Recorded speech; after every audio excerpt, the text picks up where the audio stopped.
Ladies and gentlemen, good evening and welcome back once again to NorthEast UnderDog's Tournament 2.0. This is the second day, of course, and casting tonight will be your boy Fredo. Alongside me is Ray, and we'll take you tonight through the first two matches. The first match, though, is between the teams Armageddon Esports and Team MAF, who are very prepared as well, like all of us here. Absolutely, Fredo. It's a pleasure again, of course, to be back for Northeast Underdogs Tournament. This is 2.0, of course, season two. Like how series have great seasons, we're also having great seasons overall, right? But yeah, today I'm really looking forward to, especially after Armageddon's performance a day ago. They were absolutely able to obliterate the opposing team in front of them. So I'm looking forward if they can recreate the same thing tonight, or will they you know, might not be able to do so because, of course, Marth is a team that is quite well known for many seasons right now, right? So maybe all that Mhm. veteran experience can play off. Yep, of course. There's a lot to gain from experience, and the main thing that you can gain from experience is the nerve to stay cool and calm in situations and come out on top, especially against inexperienced opponents who do not know how to do the same. So, yeah, right now, both these sides will be looking forward to their clash. But before that happens, of course, I'd like to mention a few things, which is Armageddon Esports are actually a very serious team, unlike the ones that got eliminated or knocked out or disqualified in the wildcard stages. Armageddon is actually very serious, and the way they approach this tournament, they are prioritizing this tournament actually over other tournaments, and they're giving out time to make time here and play for us. So, what are your thoughts about that, Ray? That's actually really nice to know. And I'm not saying like we should be just biased towards this one tournament, but it's nice when people show professionalism, when people are punctual, when people take things seriously. And I feel like definitely for me, a cash would be above diamonds, right? Of course, cash tournament, as well as the fact that this tournament is, I feel like, I mean, it's not to glaze, but let's be real. Nobody's doing this format because in most tournaments, it's always just a random matchup of any teams, which is not good. Imagine you being an you want to climb, you want to be a esports team, and the first day you meet Tartarus. Like, imagine how it Oh. will ruin your motivation. It's gonna destroy you. You're Hmm. gonna be like, screw this. I'm out. I'm never coming back again. Of course, but the whole reason we're doing this is so the top dogs can fight it among themselves. Like, I mean, not to say cats and dogs, but like warriors. That would be much better term, right? But yeah, while you in underdog bracket, you fight it out with teams that are actually equal to you, right? So it's much better. Even if you lose, you can actually kind of feel a little bit of satisfaction. Oh, I lost to a team that was slightly better than me. Maybe I can become better. But obviously that's not the case in a tournament. Yeah, I'm not trying to place, but I feel like having an underdog and upper dog bracket being separated was really nice, and it's nice when teams pay respect to it as well, because of course it took more coordination and it took a lot of things to do. And a huge shout out to WarDrum Games, of course, and to production as well for making this possible. And I'm looking forward to what Armageddon and of course Marv will have for tonight. They had great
give huge shout out to the production. They are coming up with new transitions every day because when was this? Damn, guys! Like, huge shout out to the production at WarDrum Games who's making this possible, of course, and the community who's supporting. But anyways, to answer your question, both of the drops do look really good and decent, but we will see the execution much better, right? Because we're already into the game. And this is going to be Marth versus Armageddon. And this is the round 1 Swiss stages where every match basically counts because it's a best of 1. Onto the casting desk, it's Fredo and myself, Ray. Yep, we're back once again, rolling into the first match of the day 2 of Swiss stage here. And we're seeing Team Ma facing against Team Armageddon Esports. Both of these will look here to take that victory. But before that happens, we'll be seeing if these teams have enough firepower to get that first blood for their side. Benedetta, though, is farming quite good actually as compared to what I expected. The farming speed is good enough. I think it's more the fact that he's actually seems like a very seasonal. It's the bottom lane. That doesn't look like good because Ito is always stuck in a pickle. But he's trying to dodge. He's doing everything possible, but it's not enough as Duba secures the first blood. He did a lot there. So much sidestep, but how much can you do against 3 people? Exactly. How much can you do? 3 people surrounding you. I mean, the sidestep was crazy from that Vixana skill there. The Deadly Grasp not able to catch that Granger there. But of course, with that, there will be a slight advantage given into the hands of Team Muff with that first blood onto the goal lane. Of course, Harriet will get the advantage now, so they can look forward for the turtle. Seems like Blue is also in a very off position, forced to use the flicker as well as he recalls and goes back to his lane. Right now the turtle is upright, but first one kill into the hands of Mop, and it doesn't look like they're gonna cut this first because Benedetta is nowhere nearby. So I feel like possible contention is not gonna be coming. It does make sense though. Benedetta takes a few minutes to come online because she is a little bit iron reliant, and as we speak, Bronze Boy also gets taken down. It's going to take some time. I feel like Armageddon is playing slowly. Yep, they're playing the slow game. Of course, they have enough firepower for the late game. They have the Granger, they have the Sicilian. Of course, what else do you need? And you have a good front line. Tanky boy Gatot will be here as well. And if it goes into the later phases, it'll be really tanky. But before that can happen, Unbreakable misses out there. Rhapsody, though, will connect as well, but not enough damage to do any harm to this Granger. Look at the mid lane, though. Look at the way they're camping there. Sicilian. Sicilian already, who might be able to take it down here because he's trying his best to regenerate HP, but it's not going to be. Charlie Brown, he's looking for something. Can he use that Ducati to kick that down? The wheels, it's not going to be enough. Charlie Brown doesn't have the damage. That looks like double kill. A little bit of mistake. 4-0. Damn. Even though Armageddon were looking really confident with the drop, seems like right now it's not working out for them as the Hylos charges in with the Glorious Pathway. Again trying to dash away, but 4 people, this time it's 5 actually. Put 1 extra there. And once again the Granger gets taken down. Maf are on the roll. Armageddon seems to have no answers right now for Team Maf. And I feel like that's basically the lineup. More of a to say, but oh my god, I cannot even finish speaking. Your bomb takes down Ryota, and it's not looking good. I know Charlie Brown picked up the Benedetta as the jungler, but Benedetta takes some time to come online, and it's really punishing their whole team because the main reason is that almost their whole team needs to come online because look at Cecilia, needs stacks to come online. Glue needs a few items to beat a Chunky. Then you have the Granger who also needs stack. They're all basically dropped it towards the late game. And because of that, Maf is just bullying them completely. So maybe we will have to wait a few minutes for them to bounce back. But for now, don't what? Slit Split being used here. AOG drops in as well. Killing spree secured there by the Suyo. And there it comes. Electro final blow into the backline. Still enough. Glorious Pathway being placed as well. Bat's Feast has been used. Duba gets that kill. And Julie secures the turtle. Still kiting inside the tower. Your mom gets a kill. It's a killing spree for your mom.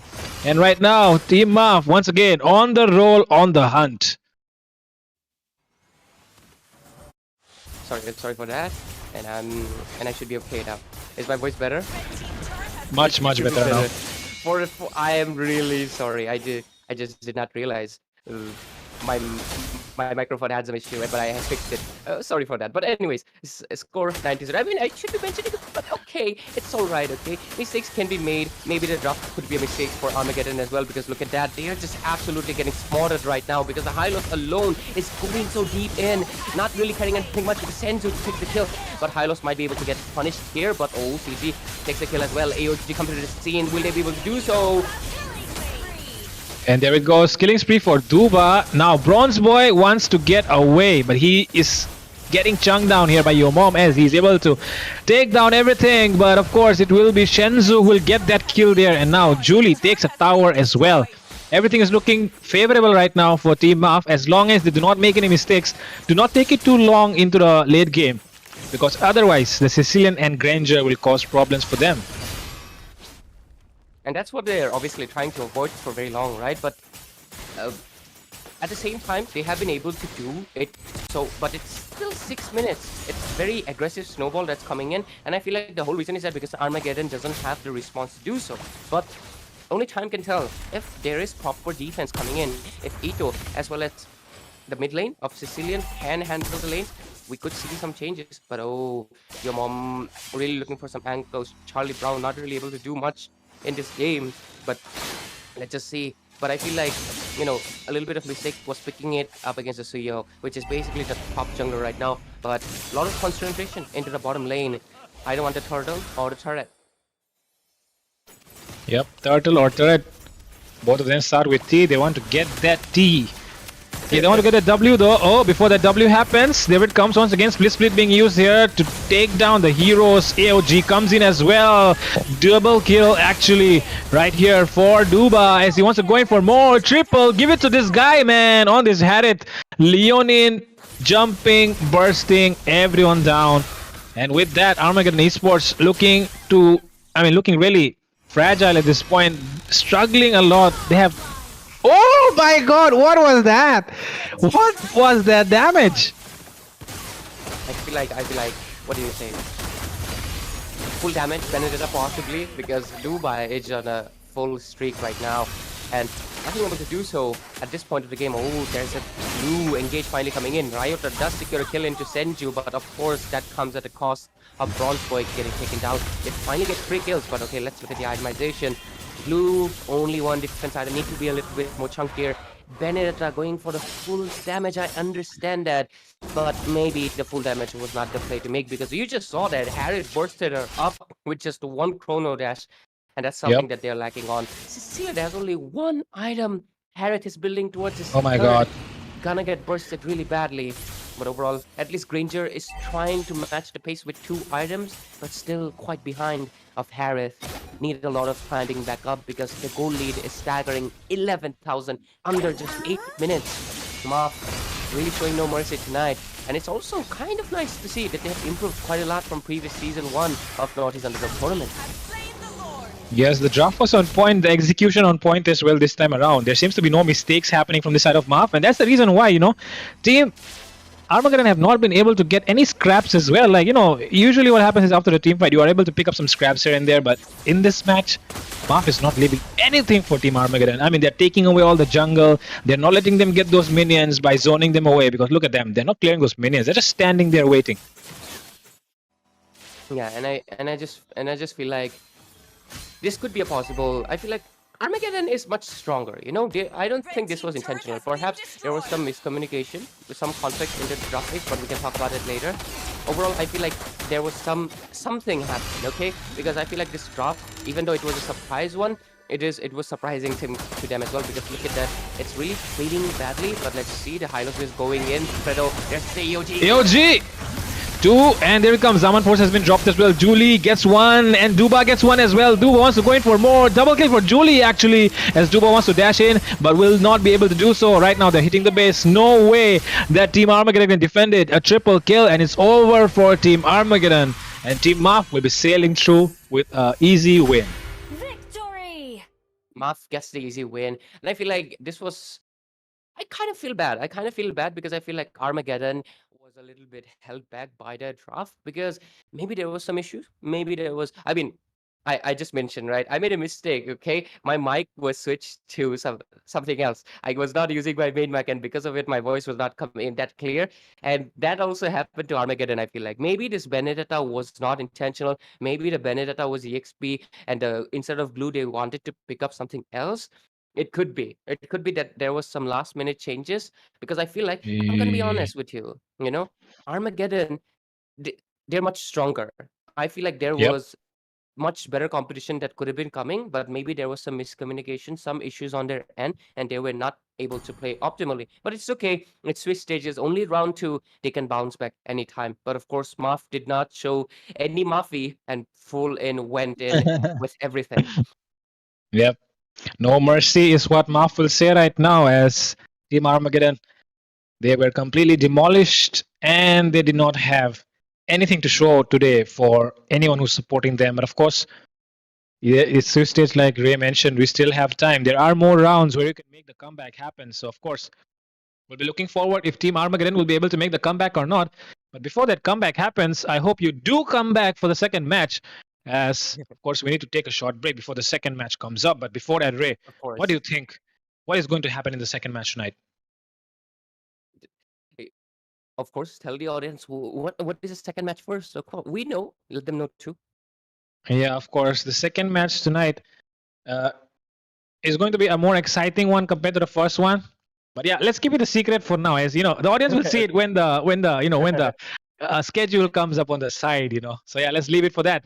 Audience, do check out which matches are going to be tonight. As we'll keep it a secret for you guys to guess before we go into a short break. But yeah, do stay here, do stick around, as we'll be bringing more matches, more exciting fun on the other side of the short break.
Welcome.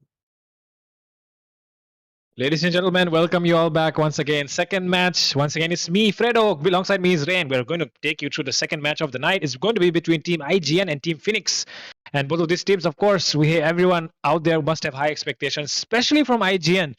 But will your expectations be fulfilled tonight, or will they be crashed? Okay.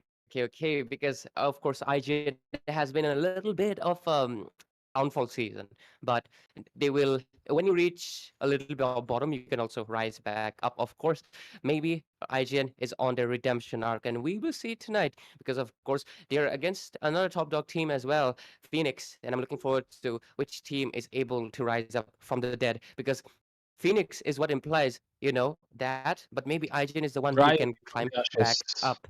So let's just see how everything plays out. But I'm looking forward. Of course, it's been a while since I've seen it. IGN really showing their excellence. I know they have been performing well into the other tournaments, but I'm really looking forward to them showing us excellence that they stand for. IGN is a standard that a lot of people wish to achieve, and it's always nice to see them back to their streak of those wins. Okay, but yeah. Anyways, let's just see how this game plays out.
they can climb back up from the dead like the phoenix who they're against.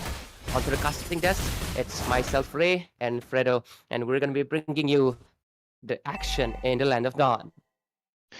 Yep, here we are, IGN versus Phoenix, and both of these sides very well known for doing good homework. Of course, IGN, they might have, the toppers sometimes they like to be overconfident, they skip some homework. But let's see if that's the case here with IGN, as they will be going in and trying to win this match against Phoenix. And Phoenix, they did lose in the first round. Let's see tonight if they can take 1 point away from IGN's hand, or even IGN were also the team which lost, right? So it will be really interesting to see which team will get that 1 point that they're desperately looking for here tonight. Yeah, this is a Swiss stages, so every match point counts, and the fact that this is best of one, it's gonna be counting. But oh, look at Joy going so aggressive against Lucas of first blood. What a hand, the Phoenix, and they're looking for a Hungry. Okay, and they back off. That is unprecedented, but Joy, immediate revenge. Mirio. Yeah, this guy, his rotation was so quick. Of course, he did use up the sprint to catch that kill there, but that kill is actually a good advantage that they have taken into their hands right now. Coming into the second turtle, they'll get a huge advantage right now, as well as this guy. This guy, Mirio, he has been on point here with those rotations. Let's see who can get the level 4 first and get their way started to the turtle. Absolutely, it was impressive. That's an EXP laner, right? But traveling all the way to the top just to make sure they get the positive trade out of it. Because if it was only Lucas getting taken down, that would have been a pure negative trade, because right into the early game, an assassin takes down the fighter. That's a massive loss that they took, but Mirio equalized the trade. We're right now into the turtle. Fredo, let's see what's gonna happen, because Joy does not really feel that interested. And also, Sojan with the distraction. What is this Matilda doing? A distraction. Yeah, they get the turtle. Really great distracting. Yeah, like 3 people. Okay, nice diversion play coming from Witch, and seems like they're aware. Phoenix is aware. They know what can happen when Witch is on that blue E. But now they want to go into the back lines. Look at the Joy! Electrifying beats might be able to get Witch there. In some trouble. Zojin will get that kill onto the Joy though. And now there it goes. Lucas in the beast form. Still doing a lot of damage, and seems like he might be able to out-sustain, but no, Karti comes in with the clutch rotation all the way from EXP side. Matilda with a guiding wind will be able to get that Gato down as well. And now seems like Aaron might be in some trouble, as Karti does do enough to get him away from danger. That is impressive. That play was made by Team IGN. The initiation came from Witch, but it completely turned around. Look at that. The score is almost equal, 4-3. Team Phoenix, they're really showing they are in the top dog brackets for a reason. They are not a team that just because we are seeing them for the first time in the WarDrum Games NorthEast UnderDog tournament, there's some strangers to the tournament scene against IGN. Yep, we've been saying that they have been in a downfall, but doesn't mean that IGN is weak in any sense. So getting that advantage was definitely showing that they have some powers too. But Mirio, a lot of penalties coming in. M for Mirio, M for melting, and this guy is melting actually right now. M for Mirio, M for melting. And Mirio is melting down the Joy, and with that, Zojin will be able to get away, no harm done. But right now, the goal lane matchup is really interesting, because usually an Irithel should win out the Moscow, but in this case, look at that. Shin losing the lane out to Aaron. Understandable though why it's happening, because this is Aaron, the creator. And he creates advantages that his team needs, and he's not been able to create that much lately against the top teams, but he's trying to do his best to do so. I mean, IGN is basically in the redemption arc for me. Personally, let's see how good the score is going to be. Score is 4-3. They have the 2000 goal lead into the turtle. We begin. Lucas is looking for it. Sojan already using up the ult, but this might be the green light, because look at that, the Sacred Beast goes in.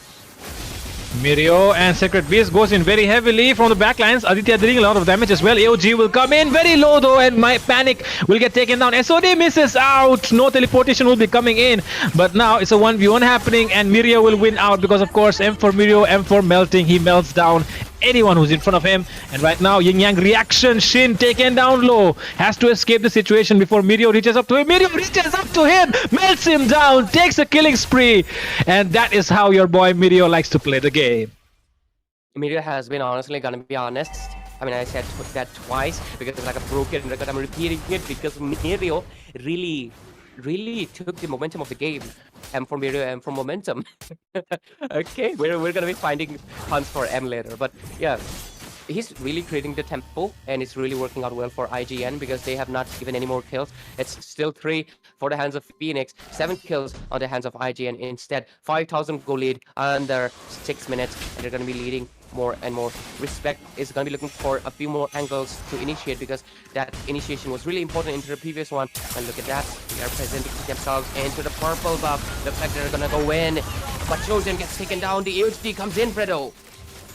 Yep, there it goes. Aaron decides to retreat. The right decision though, because they did not have one member, so they did not decide that they don't want to fight right now. Karti though, it seems like he wants to go in because he sees the advantage in terms of numbers, but they are still lacking behind in terms of farms. So, of course, a wise choice right now would be to take away as many resources you can find on the map.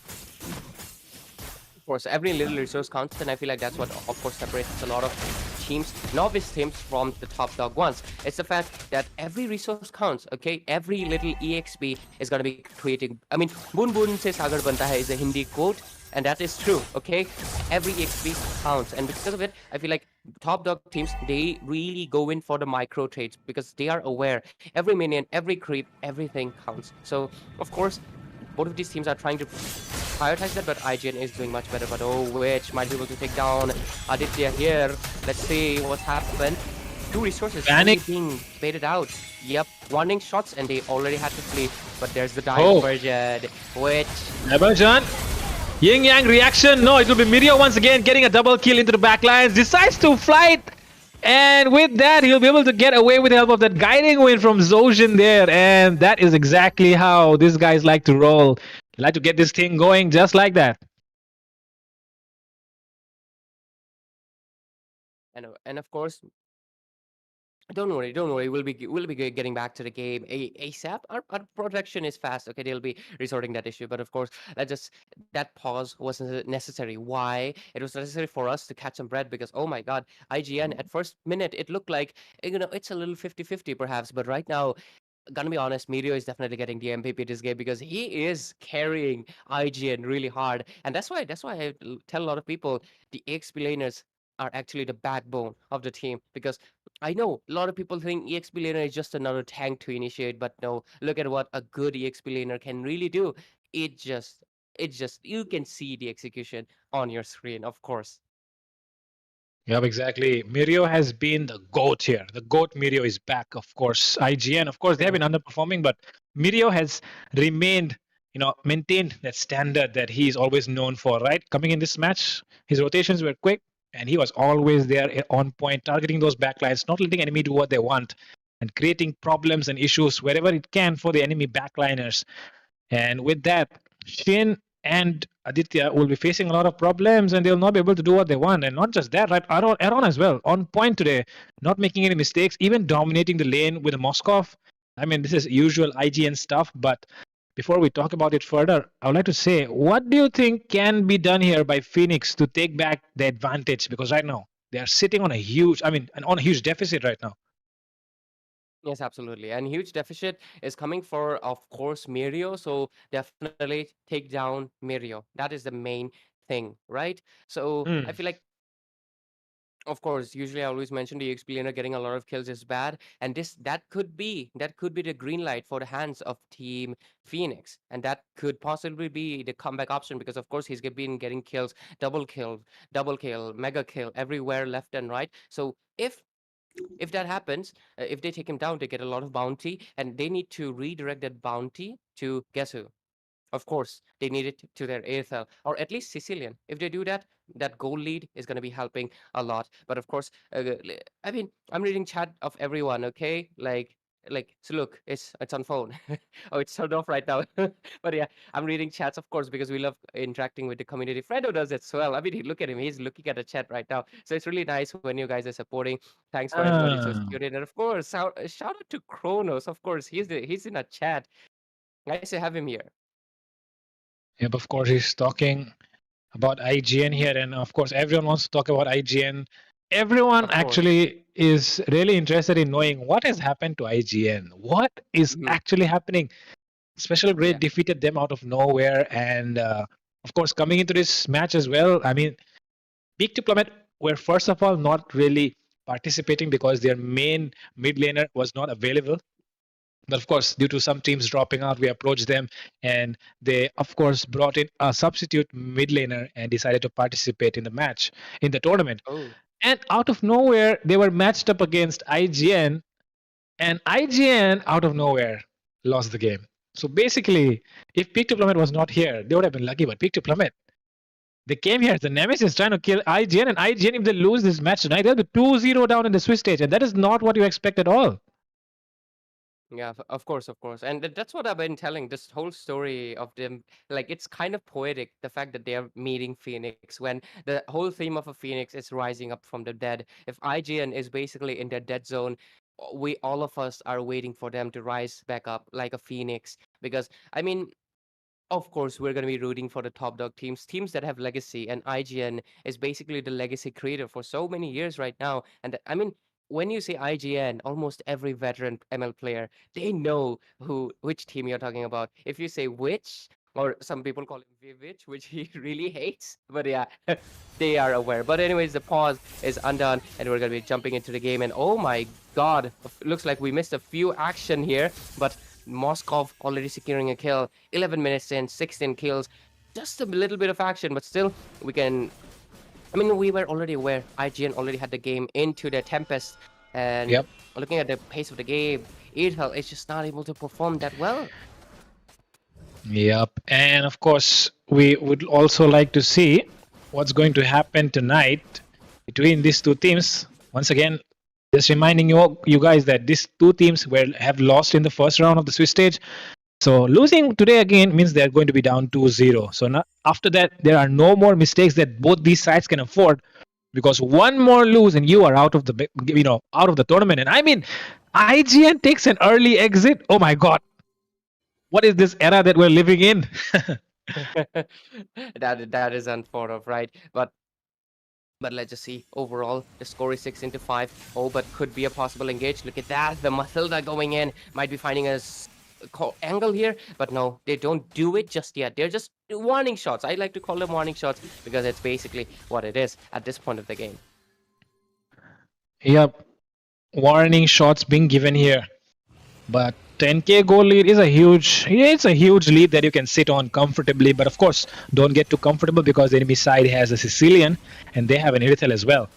So yeah, with that being said, we also have do they want to go in actually for the fight? I don't think it's a wise decision, and yeah, they decide to stay wise. Diversion play coming in.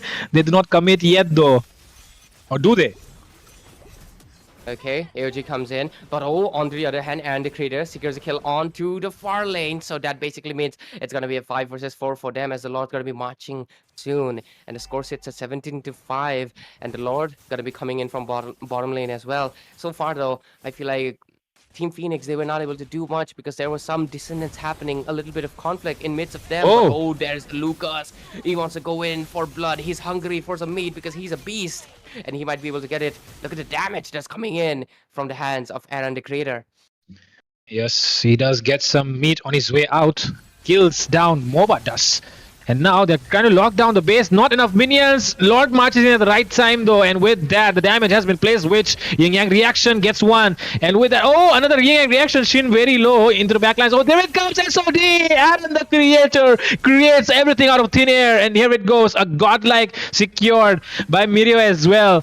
Base will be locked down and IGN will get that victory. Victory! Absolutely great.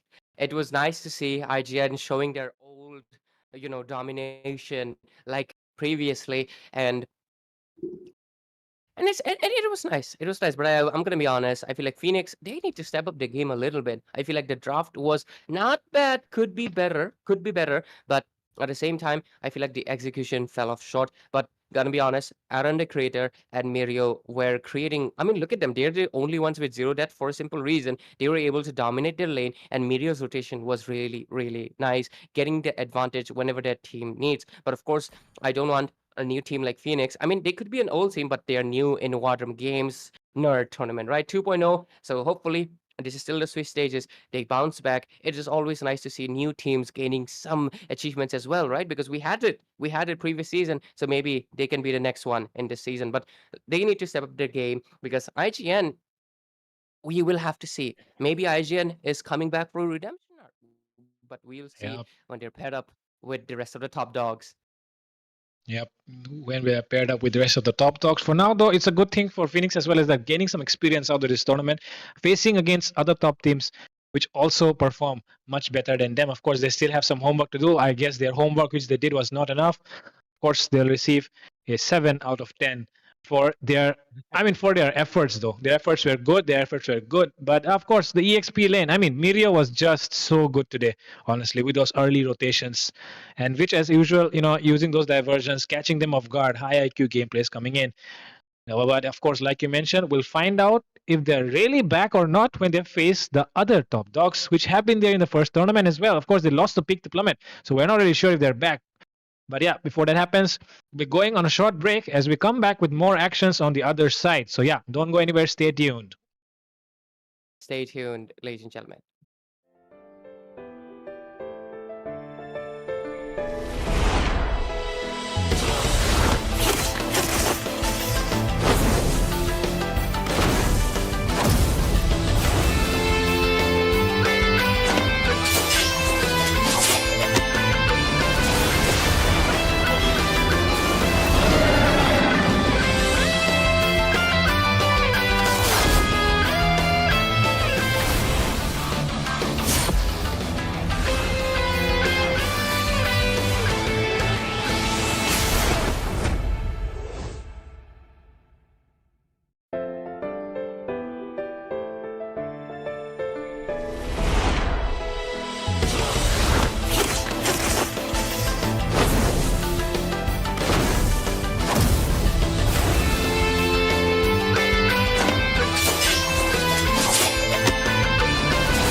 look who's back to play in the Nerd 2.0 Northeast Underdog Tournaments Day 2. It is, but this time it's going to be match number 3 because the previous matches, Math won, IGN won, Armageddon lost, and the other one lost as well. So even once is back, man.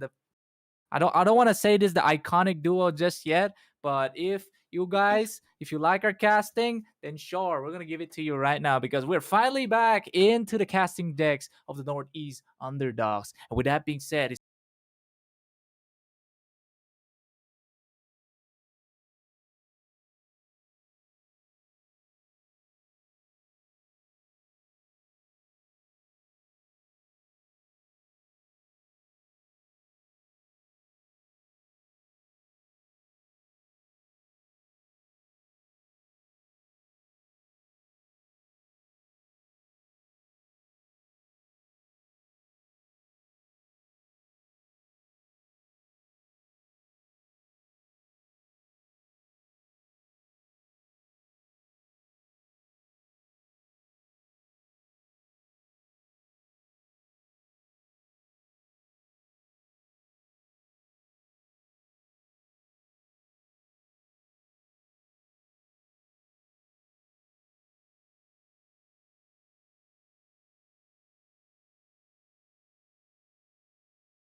It's gonna work out so much on the side of Yaipaba, but here we are, the transition phase, and into the land of dawn we go as DNS will be on to the blue side and pick to plummet. Will they pick it again, or I feel like this is gonna be peaking, but they're gonna be on to the red side.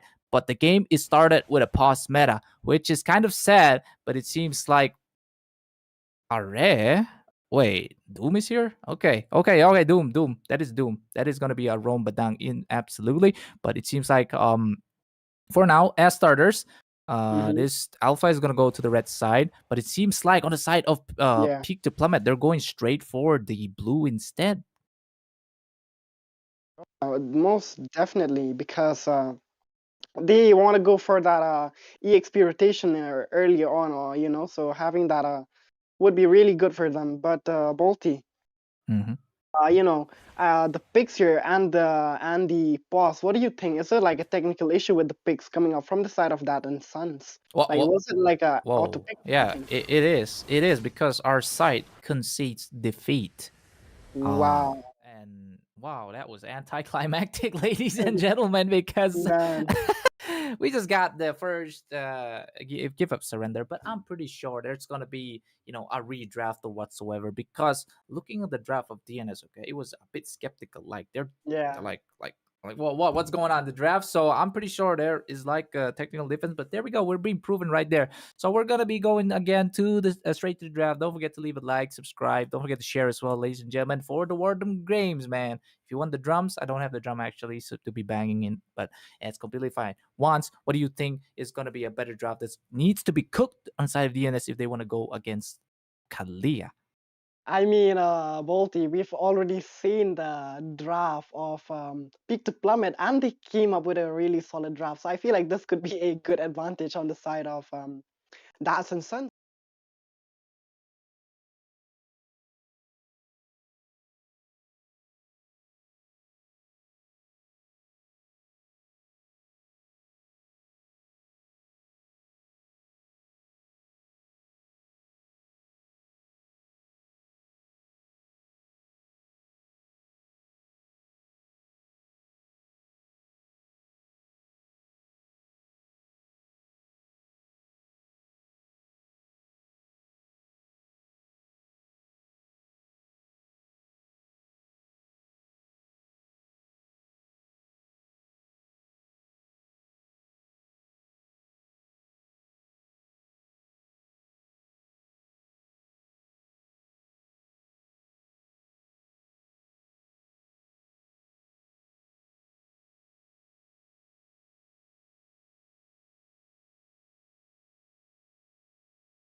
And I'm expecting, you know, like the Louis and the Kalia to just be on a bush, wait for Oh, someone to there we pass by, and just Oh my God! Oh, Look some at touching that. already.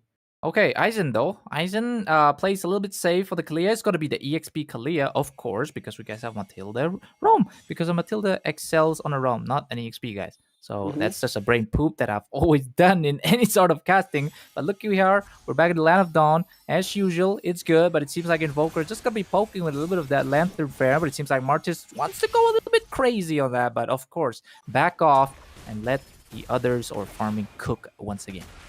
Yeah. Man, I just have to say that the Kalia, it is so good in the leaning phases, you know? Oh my. Look, oh. Oh, no. Oh, the first blood going to be picked out by Corey QT because this guy, we're talking about a Lucas. So the Kalia doesn't deal that much of a damage because, I mean, she's usually excels on like what? The items. So nobody's going to be picking my Warwick's except for Ray onto the Kalia. But anyways, look at this ones. Yeah, they're just basically having small skirmishes here, and DNS, you know, despite the picks that they have, they're doing quite good. They're basically on the upper hand here against Peak to Plummet, and look at the zoning coming up from their side. They're not even allowing them to even have a, you know, a glance of that turtle. There's the first turtle on the side of DNS. Lom May, Mr. Som here, will try his best to kind of carry DNS this time because I feel like Insane can't really concentrate, but him on the Granger this time, he just have to focus on farming and also, you know, getting the kills as well. But it seems like Array with the Fistus here gets the first, not the first blood, but actually the second blood for the side of DNS. And with that being said, Lemonair here choking a little bit, that's going to cost a bit on the side of DNS. No, I mean not DNS, but Peak, sorry. Yeah. And boy, just look at Fava with that Martis.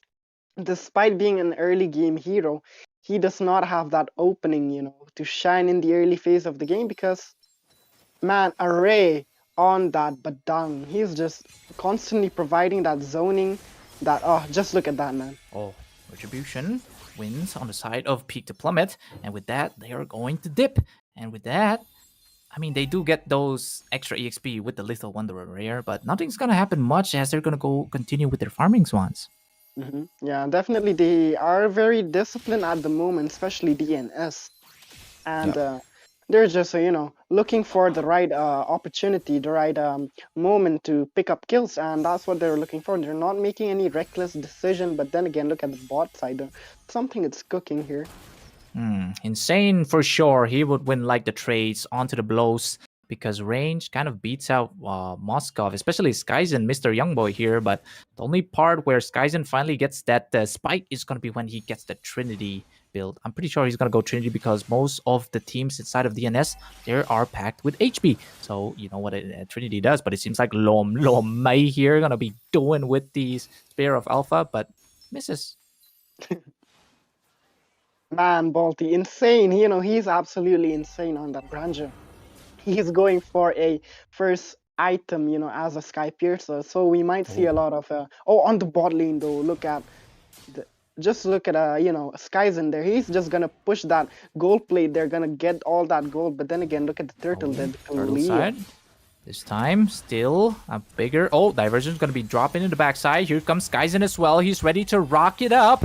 But it seems like the Retribution plays not yet because Turtle being stepped. Tsunami Slam onto the Turtle as well. But Are here almost getting caught. But it seems like Mr. Corey will be the one to take out Kaizen or Aizen at the same time. Papa still gets that Turtle Soup as well. But Corey will be with a double. And also Skyzen here poking down the Miss Butterfly. And with that being said, that's going to be a 1-2 trade on both sides.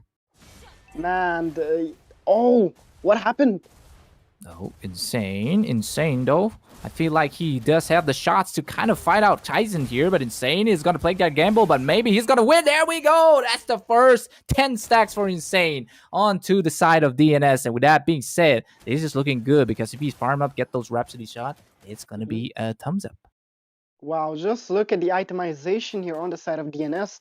And they already have built a lot of first items, especially on the Lucas and the Granger as well as the Alpha here. So it's looking pretty solid on the side of... SOD coming in. Skyzen. But no, there's nothing. There's no pokes whatsoever here. So Advance, what are you trying to say over here? Look at the items.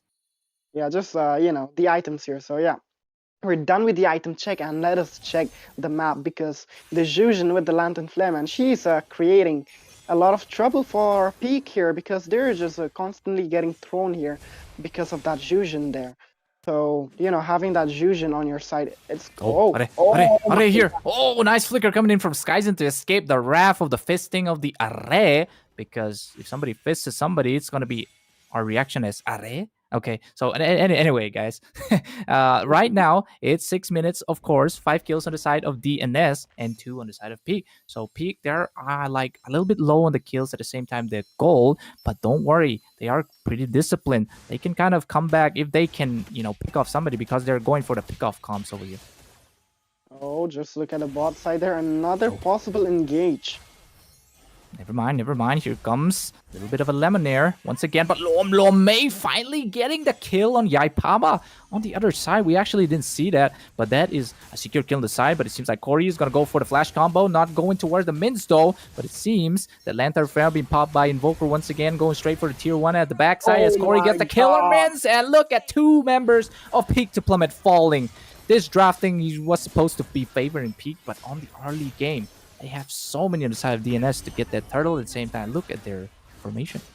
Wow, I mean, just look at the Badang, man. Just, fisting with that fist crack and the fist break on that Moskov. And boy, he is just forced out of that position there. And it seems like it's going to be a first tier on the mid that will be going down. But then again, never mind. It is just going to be Here comes a bit of Insane getting caught into the Circling Eagle once again, but it seems like Yaipaba is going to be pulled back. But no, the saving grace of Lemonair, but no, you don't save Lom Mei. He gets killed him up. But little backside, that Skyzen's just going to come in with a little bit of SOD, but no, but that's an EXP and a jungle trade on both sides, which kind of favors DNS because they lost jungle on the side of Peak. But it seems like bot lane once again, no rest for the wicked type She. But over here, they're going to be backing off because they want to commit to this. But Skyzen needs to play a little bit safe. He does have that Spear of Kebab to be going away, but it seems like both the teams are going to say, never mind, or they still want to go in. But Lom Mei once again getting the kill, the solo kill. That is going to be Aizen being destroyed by the absolute Revenant of Roses here. So that means Yaipaba also wanted to, contest for this blue, but the Retribution, what did I say? Som hits the Retri. Man, he definitely hits the Retri, and I can see why, Insane is on the gold, because we know Insane and his Retri. It's quite it has a bit of a backstory, so I'm not going to go there. But then again, talking about Peak to Plummet though, oh my god, just look at that, man. Oh, some shots coming in from Insane there. That's a good fist break though, but will it be enough? Because Corey comes here to finish everybody, but not finishing Skyzen, only Lemonair, but Lom Mei still picks that fish once again. That's going to be a spare and a fish, and you know what wins? It's always a spare. So yes, that's a food for the side of DNS once again, because the Yaipaba is getting caught here. Even Captain Levi cannot do anything against Insane, because Insane is going to get the kill once again, but also getting traded out by Skyzen. So there's like 240 gold on the side of Peak, shutting down Insane. Man, just look at the gold difference. It is like what? 4k gold difference, which is huge. And the gap that has been created between these two is just absolutely insane. Peak unable to clap back at DNS, and that's since an diversion. Diversion just in the middle, just to provide that vision. But Lom Mei, as you know, Retri standards right there, finally dethroning Insane on the Retri. So that's kind of sad. But it seems like these guys though, they're looking feisty here. They want to pick off somebody. Is it gonna be Lom Mei, or is it gonna be the first guy to walk in the bush? But Skyzen wants to be the bait, of course. So he's gonna go to the mid side, trying to get the clear, trying to get the gold and EXP. And talking about the bait, look at the bot side. Just 2 members from the DNS, they're just looking for turret, and oh boy, look at that, another fist break. But that what is that tidal strike being used to escape from the enemy's wall is actually clever by Aizen. But still, again, they're so way behind. It's gonna be hard for them to come back. They need the Skyzen to get the power spike, but it seems like Invoker gonna go a little bit into that. Pops into Crimson Beacon, takes him out. There's Lomlome with the RKO, but it seems like Lemonade got to force out that flicker to get the safety. So Luminous Lord, bot side marching down. Skyzen will be the one to take it, but no, Insane wants to get those nukings so that they can chip out the damage as well. Whoa, that explosion melted the Lord. He was almost about to charge in that inhibitor. But man, the shield just totally bursted it out before the charge. So that was a little bit of an HP save there. But then again, look at the mid side here. Oh my god, Skyzen with that, basic attack on those spears. He's, slowly and gradually getting his hands on his items. So once he's completed with that, he can, start clapping back at DNS. And you know what he needs to do for the clap back? He needs opening, and that's what Peak need to create here. But then again, look at Insane. Good amount of has stats. Yep. he has like a solid amount of stacks, almost 500 in a 12-minute mark, which is insane. And the builds, he is almost complete with a BOD, and boy, once he has completed that Blade of Despair, it is just gonna be way too much for the side of Peak to Plummet to even tank the amount of damage that Insane will be dealing, especially with that Malefic Raw with the 60% penetration. But then again, look at the stop side, another diversion coming off from the side of Peak. Peak doesn't, they don't really give out the diversion. And wherever they predict, usually DNS, they foresee it and they're not there. So that's really hard for Peak to Plummet to, do the pick off, because I feel like DNS, they really work, they actually DNS, this kind of lineup actually works because they have tanky picks, right? So even with the pick off kind of synergy, I mean, the fighters absolutely can hold up a little bit of like this damage that's going to be coming to the side of Peak to Plummet. So this could actually be like the draft working on the side of DNS actually this time. Yeah, definitely, because oh my god, look at another fight skirmishing here. But then again, it seems like Peak are just gonna be retreating as of now, because they can't do much, and as usual though with the Lantern Flare, I'm just gonna be bullying the hell out of Peak. Absolutely. Skyzen misses the SOD. That's another retribution secured by Lomlome here. Gonna get another luminous push to the side of Peak to Plummet. And Array is in position to kind of give the information to the teammates, because Doom, what he's good at? He's good at giving the information to DNS. This is what the team is gonna need to finally crack down those inhibitors right here, Lawrence. Yeah, definitely. And with that, we see the Lord is marching towards the mid lane here. So it might be a good push that they can make, especially with Array, because if we take a look at him, he has the flicker available, so we might see a... Never mind. Just yet, this Luminous is getting melted down for sure. But it seems like Array, though, he's not going to be using the flicker just yet. But the Tsunami Slam being cancelled by the Badang. That scores as the RKO comes in, RKOing out the fish. It's a sloppy fish, but the grips of Lomlome, you can't escape this. You just faced it. And look at that inhibitor down in the mid side. Insane will be the one to take it down. But it seems like DNS, they want to get so much. But Lemonade, though, gonna be picking Array out of the process over here, as Corey QT is gonna bite the dust to the spares of Skyzen once again. 2-1 trade right here. But they are definitely DNS getting the better trade, because taking out the 2 inhibitor is so good. With that being said, Peak to Plummet still living the fight. But diversion play coming in here in the mid bush. Invoker might be walking towards this, but Lomlome, though, he's on the backside. He can kind of save in this Invoker, but no. Smint's got to take that kill as well. But here comes Lomlome with a godlike. He likes to swipe it down. But look at the Tsunami Slam finally bashing down onto Lomlome, because he's kind of item swapping, but it's not going to be enough, as Skyzen takes the kill and shut down as well. And look at that. 3 deaths costing them, but still 2 inhibitors being down. No turrets being taken to the side of DNS, as Peak just gets it all again. Man, we are already here in the late phase of the game, and now DNS, they really need to look out for Skyzen, because he has his hands on the item. Oh my god, Balti, look at that. Oh, my screen's a little bit shaky though, but it seems like this tier 1 will definitely most likely fall in a matter of seconds, unless DNS protects it. But they do have the gold-plated minions on the mid side and bot side, so it's looking out fine for them. That's why Skyzen is on the top side trying to clear out the weaker minions because they want to be, contesting. I mean, they want to clear as soon as possible and worry about the gold-plated minions. Yeah, definitely. And boy, Skyzen, let us, take a look at the items. Because Kaizen, the way he was dishing out the damage with those spears, it was absolutely insane. Exactly what I was saying. Now that he has full build complete, look at the mid there. Oh, look at, wow. The Levi. Not much happening, but Skyzen do have those items. Now he's locked in. Look at that. He is even got like I'm pretty sure that's a dire hit, right? So that's extra, support damage. Oh, here comes the divergent play. That could be the playmaker here because they're going to be sneaky. We're going to keep down the volume, but here comes the Invoker as well. He's going to get caught in the Lemonaire's guiding winds, of course, by the duds by Skyzen. Skyzen is going to be the player over here, but Lone away with a triple RKO right there. My God. And look at that. So much happening here. So much deaths happening as Lomlome gets a double on the hands and 3 deaths on the side of P. This is Lomlome's debut into the DNS as he gets the triple right there. And look at Insane clearing up because he wants some of the fish as well. Man, they did not only get the fish, they took the whole platter, and with that, it is gonna be game number 1. The best of 1 for the side of DNS. They have totally cooked the hell out of that fish.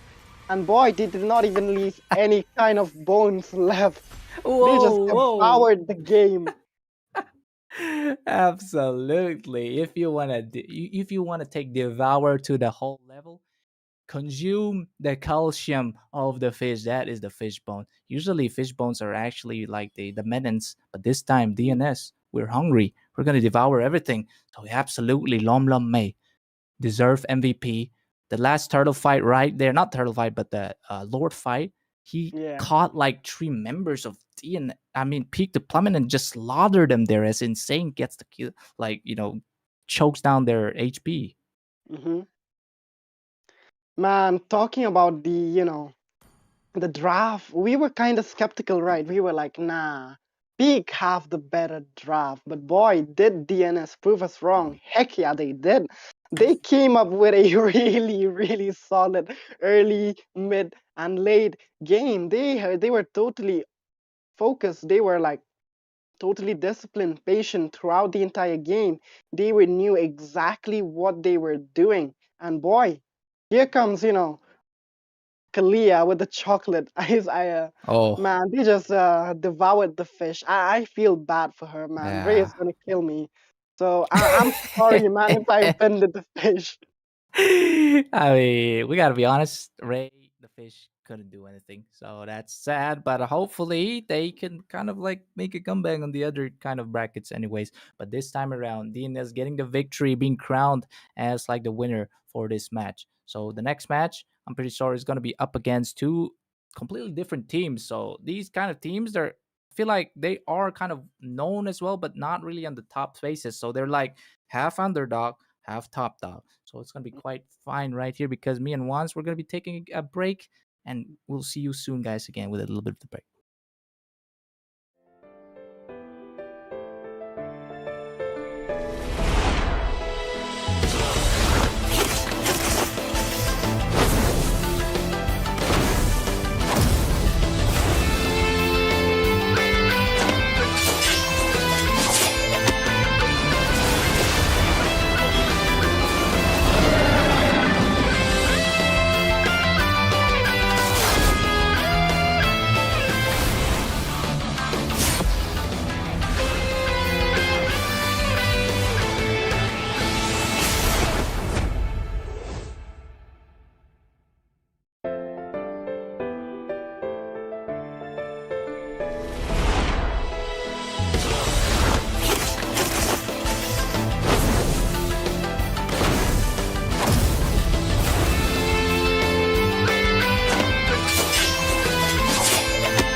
And we are back, beautiful people, and we are back into this fourth match actually for tonight.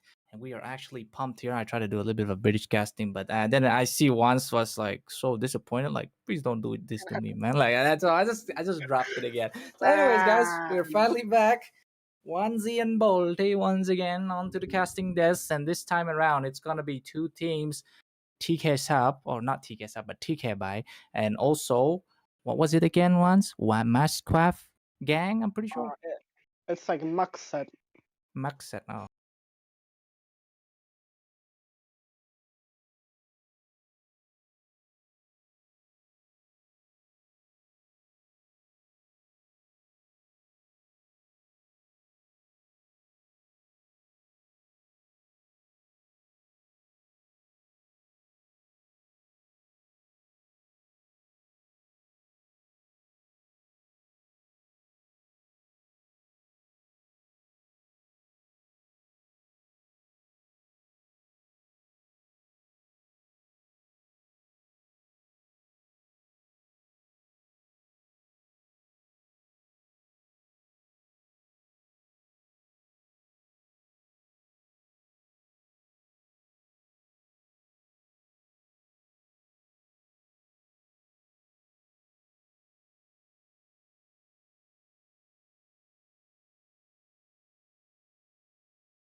opening, coming up with his horse and just Okay. look for absolute obliteration.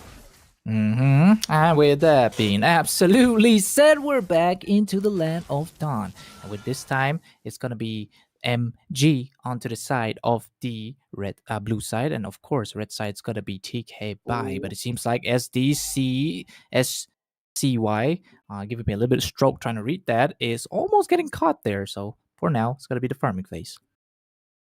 Yeah, definitely farming for now. But then again, on the side of Maxa, they did spend that flicker on the Matilda, so now the Matilda has no flicker. But then again, look at the tornado coming up from the Khalid, the early pokes, and boy, the recoil. Oh, this is bad. K biting the dust by Tak. What is his name? Tak. Look at the invasion. Okay, but look at the invasion coming in from Crody as well. But it seems like Jin is gonna be taking out the Matilda, of course. But Jin at the same time gets retaliated instantly. That's gonna be a 1-to-1 trade on both sides. But the better trade, of course, goes to the side of MG. Bolty, the fact that Cody oh my bursting God. bus over there, and you know what happens. Leo, IG and Leo, just because he's named Leo, he's picking the Leo mode, I'm pretty sure, but he gets absolutely obliterated with the Cody there. Ooh. On the top though, another casualty. Is it gonna be? Oh, okay, that's a sand being eaten, and of course saves, and that's a level 4 on the side of Tata as well. But it seems like TK by, they're not looking for the kills. I mean, they do looking for the kills, but this turtle has finally spawned for the protein as well, because the gym boys are going to love this, especially players. Going to the gym is, basically so good because you want to have that health to get that brain power. And with that, we are seeing that both sides of the teams are looking for a skirmish here on the mid side. But then again, it's a lot of poke coming up from that Sicilian alone. Oh. Tata, though, he's doing a little bit spinny. Maybe he's the one that needs to go inside, but it seems like they're looking for Cat to go in. The AOG dropped in at the mid side of this turtle. But, Tata, though, good Raging Sandstorm. And Kai will take the kill as well, as Tataka gets traded out instead. But Leo this time gotta come in, get the kills as well. And that's gotta be 3 deaths on the side of MG. And looking at the turtle being souped onto the side of MG. Man, just as I was saying in the draft, like, how are they gonna pull up an X-Borg? It seems like in the early phase here, they're doing exceptionally good. And, especially when the game started, I really loved how they utilized the guiding wind. They went for the straight rotation on that purple, managed to steal it with a casualty as well. So that was a really good early game that they pull up. But then again, look at the mid side there. Mid side, there might be post coming in because SCY wants to get a little bit of poke to Jin. But Gabby, on the other hand, he's just going to be farming that Torn Lizard for now.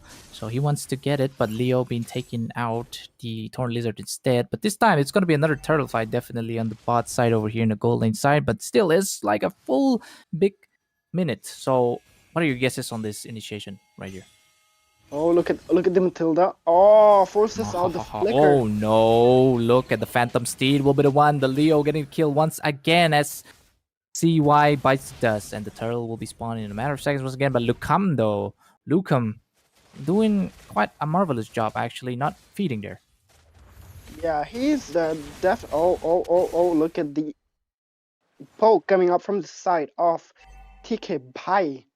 Yeah. They're just, poking the wrong person because it is a Khalid. He is just gonna use that sand to heal up all the HP there. So, spending your resource on him is not gonna be that resourceful. But then again, look at the Sanguine Claw almost catching that Louis there. Indeed. But the towers are not yet touched much, right? So this is all Kandar Mater. Both of the teams are very well. What would I say? Very equal in terms of skill play. But it seems like Tata here using a little bit of spin to kind of get the Jin out of the way. But the turtle once again to the side of MG. Getting the turtle. The AOG will be popping the backside. But no, Jin couldn't sustain that. But that's a perfect Raging Sandstorm onto the side of MG as Tata K brings the food to the team as they take down. Look at that. 4 deaths on the side of TK by with... Oh man, that's a clippable moment right there. That was such a beautiful raging sandstorm, followed up by that last insanity. Man, that last insanity is hitting like a truck. Did not expect the Xbox to do so well. And look at the invasion there. Oh my gosh. They're just, absolutely all over the map. Even the territory of TK Bai, it's not even their territory. And if we take a look at the items, we see that on the side of Maqsad, they have a lot of items, especially on the Grandeur, has the Hunter Strike and the Sky Piercer and their jungler with merely a War Axe, though. Still pretty good. And the Sicilian man just going for straight up the glowing one without even, considering the Clock of Destiny. Just need that anti-heal as soon as possible. Oh, look at that though. That's a killing spree coming in from Pi. Getting that, not really a solo, but Uh-huh. killing Gabby on the process there is gonna make so much good plays. But oh, look at that frick! A raging sandstorm, and that's the food for the side of MG once again. And look at both of the marksmen at the same time. Kai getting the kill for the teammates once again. But look at Pantheon though. He's not looking like a Pantheon right now because he's about to get banked on the top side. Here's Cody gonna go for the last insanity, or maybe not. But Pantheon uses the Pantheon skill to run away. That is good, but it seems like the Man, MG. Wow. Wait. the TP, man, the TP is just Yeah. crazy.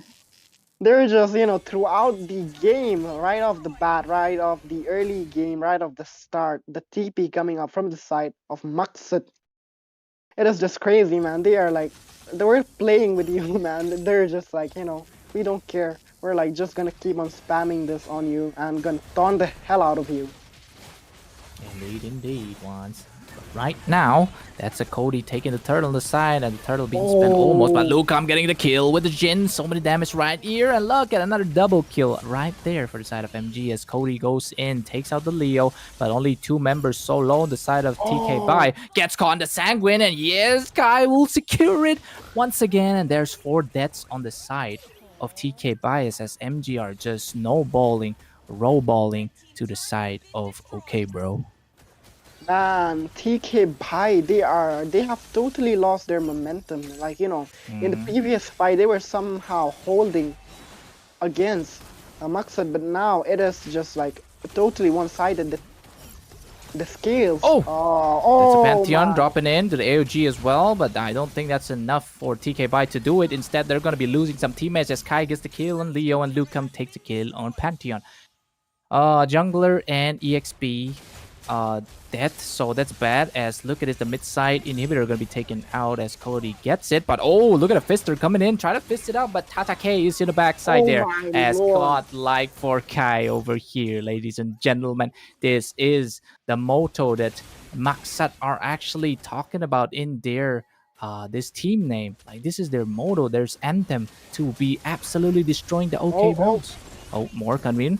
Absolutely. That's going to be a death to Leo once again by Tatakai here. This guy is on fire, man, with the Khalid. Fredo, take notes, my guy. But anyhow here, look at that. 2 inhibitors in the mid side. AOG being dropped once again. But Pantheon will be enough to take the Lucam. No, that's not it. But 2 Sanguine Claws onto that as Gabby falls to the hands of Lucam as Lucam gets the double. This is it. And there's going to be Tatakai taking K as well. And everybody wipes out as MG here.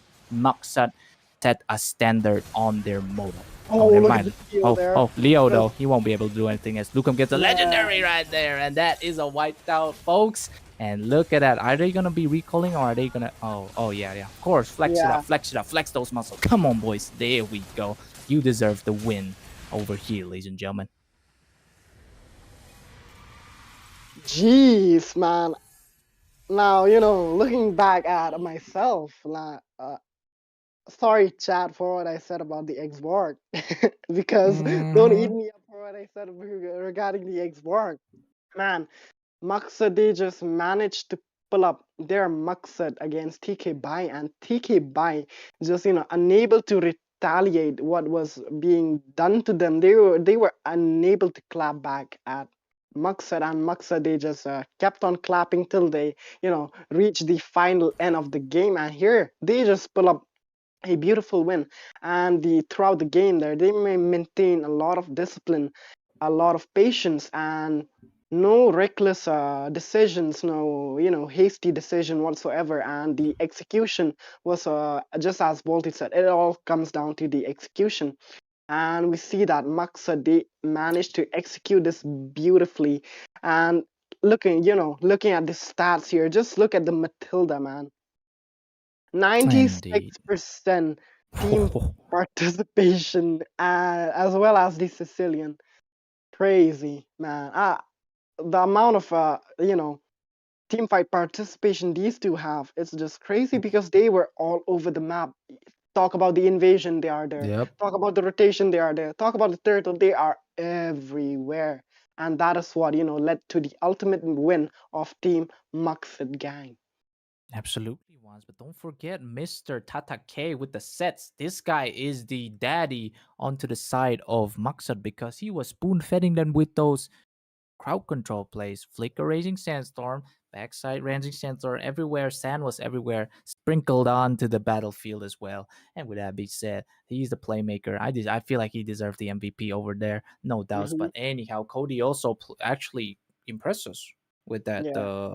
export. So that is actually so. With that being said, guys, nothing much to be actually analyzing upon that because it's like a one-sided game, of course. Leo could have done better, of course, but he's like confused with farming whatsoever. So with that being said, once this we're gonna end it off here. The win takes to the side of Maksat once again with their motto strong on their hands. With that being said, ladies and gentlemen, this is me, Bolty and Wands, signing off, and maybe see you tomorrow once again to cast. But don't just go yet because there's gonna be a new set of casters which you're gonna be looking for because it's gonna be quite nice. Those things, Wands. Yeah, definitely because man, guys, you don't want to be stuck with us throughout the entire night, right? You want new people and We're not even especially new handsome. teams. So yeah, Yeah. so yeah. So yeah, you're just stick around and better people are gonna be coming around. So yeah, with that, it is me and Bolty gonna be signing off for tonight, and we will see you once again. Peace.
Welcome back, ladies and gentlemen, and we are back to Nerd 2.0, and this is brought to you by WarDrum Games and none other than MOBA Legends 5v5. So we are back onto the Swiss stage, day number 2, and this will be one of the debuting matches for both of the teams for the Nerd 2.0, and it will be between Team Fusion Prime going up against Team Royal Manipur. So I'll be Akasha Itami. Joining me will be Debbie this time. So hello, Debbie, and give me your thoughts regarding this match. Poor man, we are talking about Royal Manipur and Fusion Prime have been out there, been known for joining their tournaments, for joining in other tournaments, especially Fusion Prime have been known to change up their lineup, but also to try join every possible tournament so far. And they have been always out there, always in some sort of tournament. And I know that they are going to be well known for what they have been doing, on how they have been playing. And we cannot forget that they are also one of the best that we have on this tournament. So we cannot ever see them. But also for Royal Manipur, even though they have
other tournaments as well.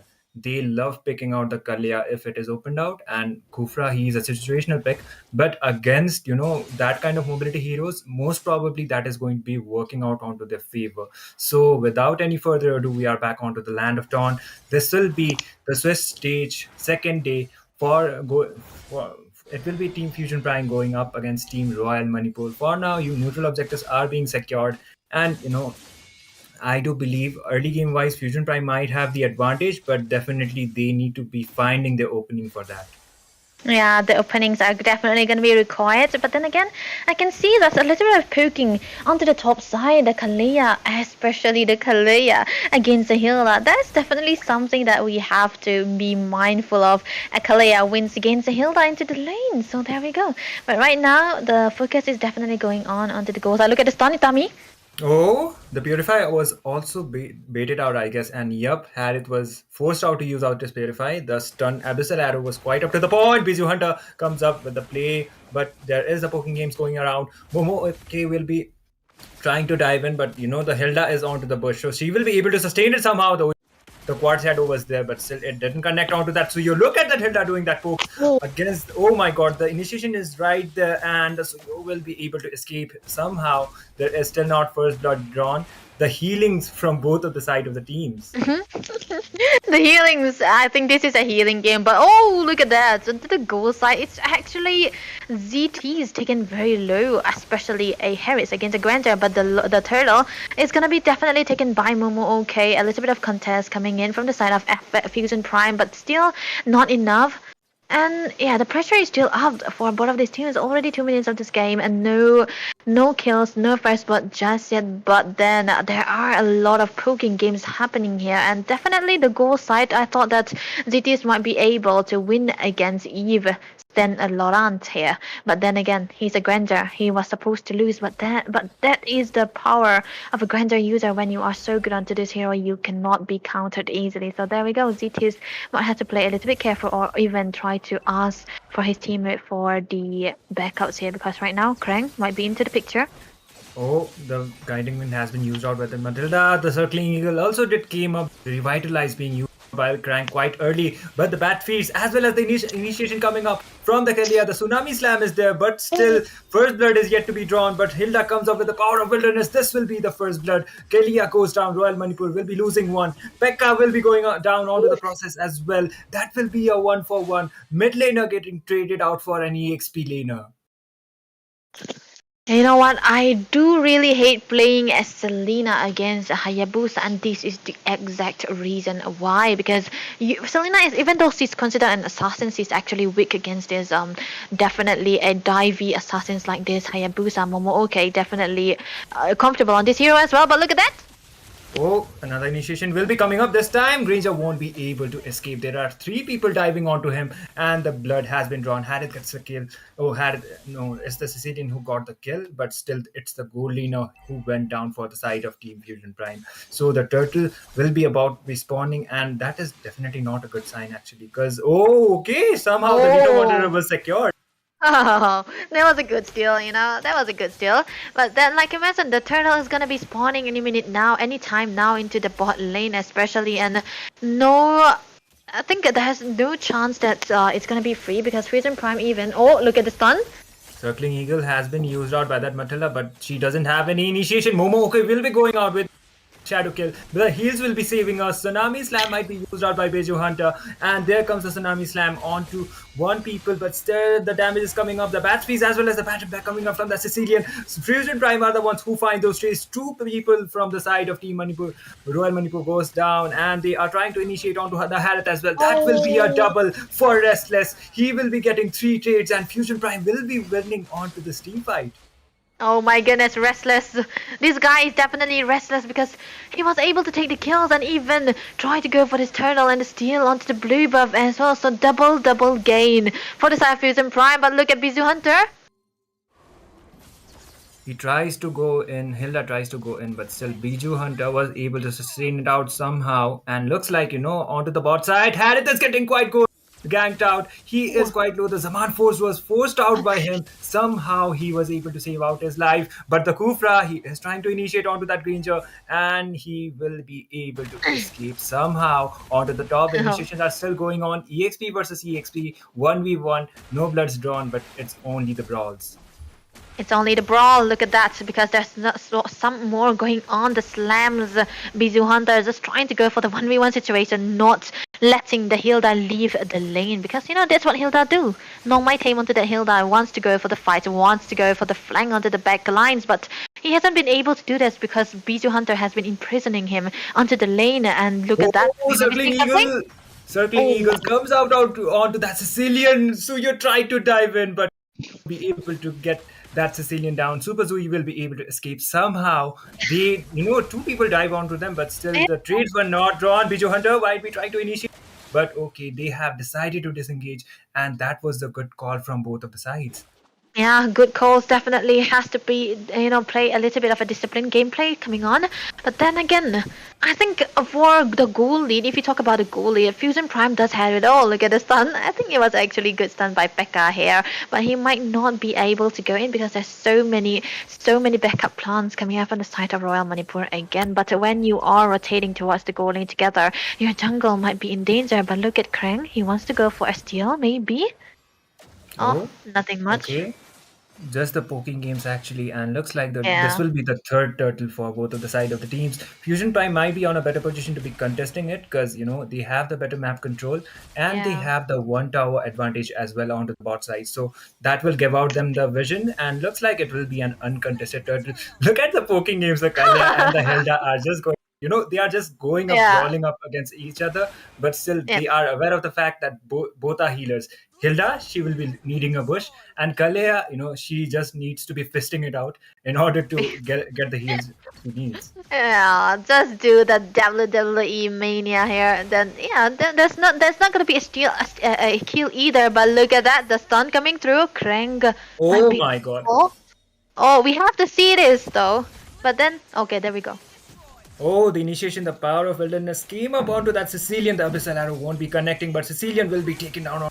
Krang gets the kill, and they are trying to dive into Biju Hunter, but Biju Hunter will be able to save his life somehow. Two people from the side of Royal Manipur are already down, and looks like Fusion Prime, they will be able to secure that next objective. That will be the tower. They are trying to dive in, but they won't be able to do so. But the tower has been secured.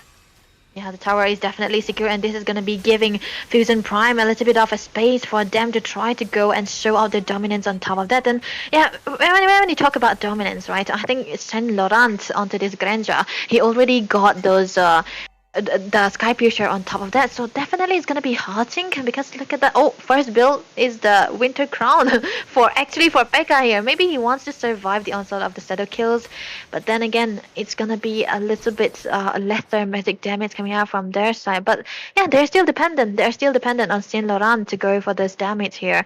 So it's not really a bad size. But if we talk about the Sky Piercer, Momoke is still going for the Sky Piercer first build, and definite now. As of now, he just took the Hunter Strike, so he didn't have the damage to the start. So there might be a little bit of a steal here, maybe. Oh, Tsunami Slam comes up and Cranks goes down onto the process. This time Restless is trying to dive in, but he won't be able to sustain it. He gets taken down onto that process as well, and they were just waiting onto that bush. They will be able to find two of the members from the side of Team Fusion Prime, and it will be the Roma as well as the jungler getting taken down. So a worth the trade, but the Lord has already been spawned. And for the side of Team Royal Manipur, the more they hold it out, it would be better for this side because they have the Sicilian for this side, and Sicilian is definitely a late game monster, like I said previously, and he is completely dependent upon his stacks and the itemization. But looks like Hilda, he will be trying to initiate. The Lord gets taken down from the side of Team Royal Manipur. Once again, the initiation is there. Guiding Wind comes up from Crank. He is trying to initiate onto Biju Hunter. Tsunami Slam comes up, but that is a desperate use, and Biju Hunter goes down onto the process. But still, Royal Manipur, they will be able to secure that Lord, and Momoke somehow escaped. That was a close call, 2 calls for comfort, but he still got 1 kill, so that was good enough. But then again, for Fusion Prime, they will be trading it out. They will be trading the Lord out with 1 kill and 1 turret on top of that. So even though the stun is there, no. You were Oh, not supposed to do that. Like three of them were waiting for you onto that bush. Oh my god, onto the top. Look at the Harriet. Zaman Force has been forced out and he was able to sustain it out somehow. But the Lord from the side of team Royal Manipur is marching from the mid side and looks like, they will be Fusion Prime, they will be able to defend it out somehow. But as much yeah. as the game is going to be progressing, if Team Royal Manipur they catch up with the kill trade, then it is not a good sign for the side of Team Fusion Prime because they have the early as well as the mid game kind of a composition, and it's only the Granger who will be who will be the main damage source onto the late phases of the game. And Yeah, the that's Sicilian has yeah. already got quite some good amount of stacks as well. Yeah, it's a good amount still into the 11 minutes, but it's still he's still a little bit behind because Fusion Prime, I think for now they are just freezing onto the lanes, not giving them much. Even if they are giving it, it's just so little. So I think they do understand that Royal Manipur have a better chance into the late game, so they are not giving them any kind of chance to. So it's a good decision coming out from Fusion Prime as well. But like you mentioned, I think they should end this game as early as possible because Super Zui and ZTs, they might be coming online and it's a magic damage dealing heroes. You cannot exactly try to defend it out with the wind of nature or anything else. So they have to be careful, right? For Fusion Prime, like you mentioned, they are also into the mid part of this game, and this is the mid game we are talking about. They have to shine here. They need to end this game as early as possible, and not even not try to trade out all those kills again. Because even if they trade it out, Royal Manipur, they have a much bigger chance to have a comeback. Definitely, and the Sicilian is already there, as well as for the side of Team Fusion Prime. The longer this game goes, and it would not be favorable for them unless when the team fight happens and Team Royal Manipur, the odds are against them. That will be the only scenario that actually Team Fusion Prime might be able to have some advantage. It's not about the mechanisms, but it will be about the initiation. So oh, okay, onto the bot. They might be trying to initiate, but looks like they will just be playing those poking games for now. Kalia was trying to type in. There is the initiation. The Zaman Force has been used. And somehow with Crank with the really good guiding when he was able to save out his member, the Oishi Shadow Kill has been used out onto that creature. He goes down onto that process, and Robert will be able to get a kill onto that Hilda, but Fusion Prime are falling down one by one. Restless gets the kill onto that Kufra, but that will be a 4 for 1. Momo okay gets the kill onto Crank. It's only Restless remaining. He might be trying to clutch it out with the retribution. Oh my god, that will be a double kill. Somehow he was able to secure it, and he will not be waiting out for that lore. Most probably, Momo, he goes out to the top. He is aware of the consequences that if they try to take down the Lord, Restless can just go out with the CC immune and try to make that plus retribution play. But what a play that was! Yeah, it's so good what he was doing. Oh my goodness, Restless. So good onto the studio here. I thought it was a little bit too early for him to dive in, but no, he was not contesting the Lord. He was going for the kills. He wanted to drag this game just a little longer for his teammates to arrive, and look at that plan successful, because right now they are definitely securing onto this Lord, and Royal Manipur, they cannot do anything. They cannot dive in. All they can do now is try to look for the split push potential where Momo OK can go into the far lane pushes, but still they do not know. They do not know where Fusion Primes are. They have no vision on them, so they cannot stay apart from each other. It's gonna be so hard for Royal Manipur here, but what can they do? They have to try to defend this lot because they have a Sicilian. Maybe they might be able to defend it, but then again they do not have any kind of holy seal that's required. Only the top lane might be. Yeah, there we go. Yep, and it might only be the inhibitor towers remaining because the tier 2 is quite low already, and it's only the inhibitors for the side of Team Royal Manipur. It will be depending upon that next initiation might come up from either of the sides, and as soon as they initiate, hopefully the team which gets the higher trades will be the one. Momo okay, Shadow Kill, the heals are Crank, he will be able to save out his members. The damage will still not be enough, and looks like the Lord has been taken down, but those are the evolved minions. Oh my god, the Tyrant's Revenge has been missed out by the Kufra. He might get punished. He is quite low. Robert is able to escape. No, Biju Hunter goes down onto that process. Ranger's damage is coming online. Looks like Restless. He is quite on a dicey position. Oh my god. That heal as well as the guiding wind from the Matilda. Restless was able to save his life somehow. Oh my goodness, there was so fast movement coming in for the side of Fusion Prime. They were trying to march in into the mid side, and okay, look at that, Restless. Oh, Restless this time. The immortality has been popped out by him. They are trying to dive onto him. Winter Crown combo, but somehow he once again escapes. My oh my, this guy. He is invincible at this point. Yeah. That item swap as well as that.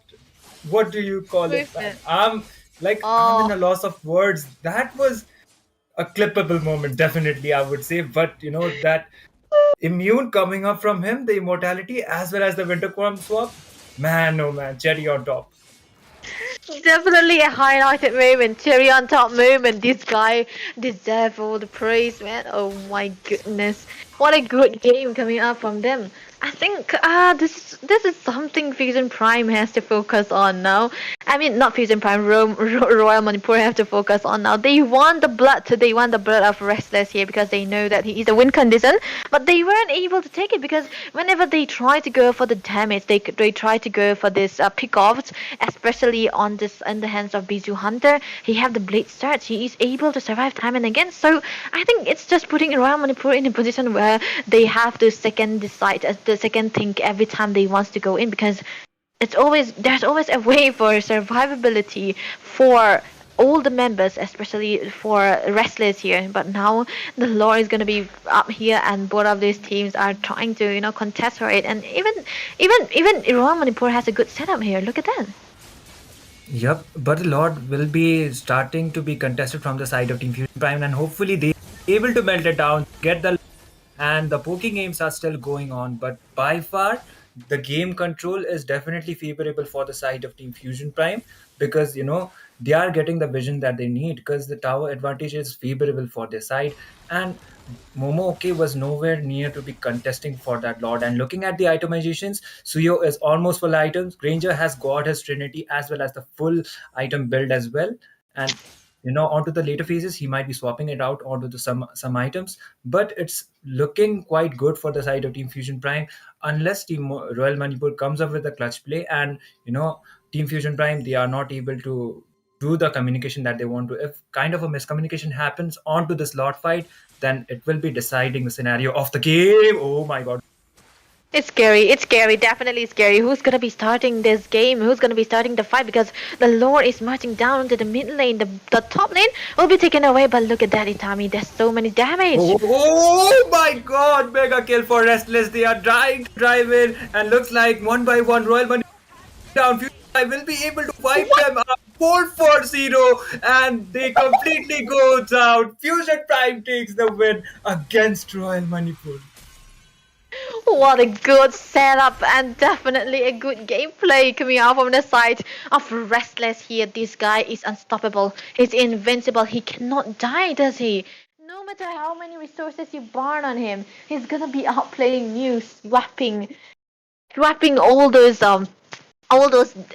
equipments, and even to the extent that he'll be able to survive after all those. And we were talking about the late game damage coming out from the side of Royal Manipur, but where will it be when you do not have facing? There's not much of a set coming out from Robot as well. They weren't able to capitalize it to their full advantage.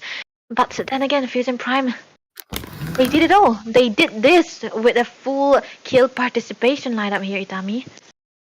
Definitely, and one of the reasons they made full use of their early game composition they had. Yeah. Selena with those abyssal arrows, she was connecting up to the point, and she was able to find those kills. But the Matilda, Crank, as soon as he got in, he was not only initiating, but as soon as they had to disengage, Crank just came up with the revitalize as well as his combos, and the guiding winds were so up to the point. Restless was using up his immune CC as well as the Yeah. guiding wind combo, so it was so hard to catch him. And that final, the second Lord play came up from Restless, the item swap. It was cherry on top, definitely. Yeah, definitely. give this guy a raise because he's got the 35% damage onto it as well, onto the hero as well. Yeah, that's definitely something we have to mention time and again. And yeah, when you see Fusion Prime to the next picture, I think ban out the studio. Yep, ban out the Suyo. And we were kind of, confused about the fact that they gave out the Kalia and they decided to go out with the Suyo first pick. But still, they were able to work it out, and Restless was the MVP for the game. And we are realizing it now that why they decided to prioritize the Suyo. They gave out the Kalia as well as the Harith, but they were confident about their draft, and it definitely paid out for them. Definitely, but yeah, that's the only thing. That's not the only thing that we were going to be talking about because, yeah, we got an information that the underdogs teams we have only 9 open slots left, ladies and gentlemen. If you do not take your chance now, you're going to be losing it. Only 9 slots, okay? Remember, only 9 slots. So, yeah, that has to be it. Where But is it? yeah, Okay. Nine. you have Yeah. to mention the prize pool though, Itami. I forgot. It is 60k INR, and I guess it's 50k dice. So, yeah, Wow. if I'm not mistaken, if I'm mistaken, then I'll correct myself later on. Like, I'll be coming back, hopefully, and we will be back with a short break, and we will be back with further mobile matches. Till then, stay tuned.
Hello, everyone, and welcome to the Northeast Underdog Tournament 2.0. This is going to be the last match of the day presented by WarDrum Esports right now.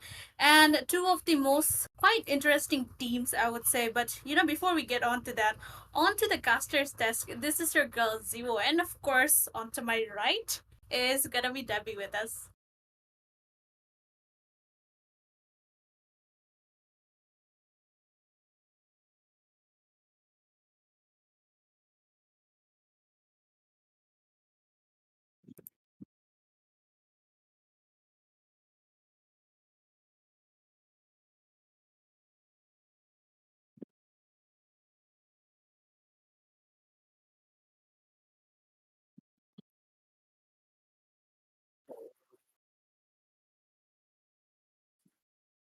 Yeah.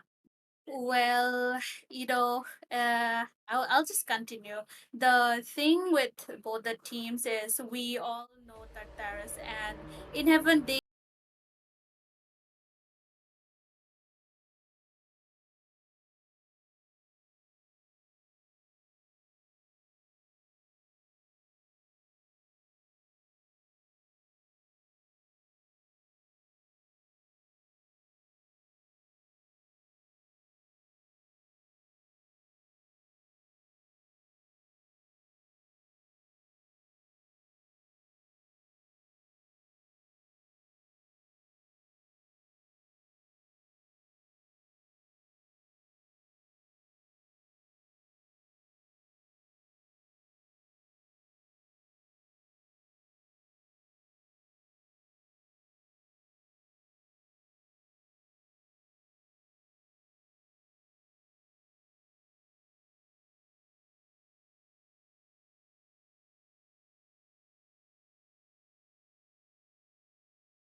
Definitely strong Tartarus and in heaven. There we go.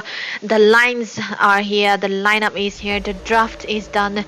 But I think you know what, Tartarus have a better setup.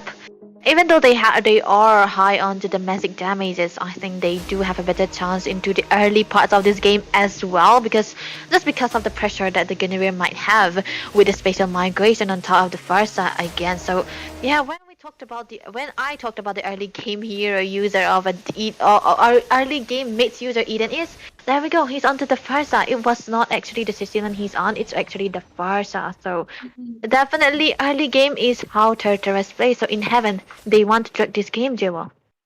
Yeah, definitely. So Tartarus, they are quite strong in the around the mid to late part of the game, right? They do okay. The Guinevere is definitely onto the jungle position, so it is gonna be quite interesting.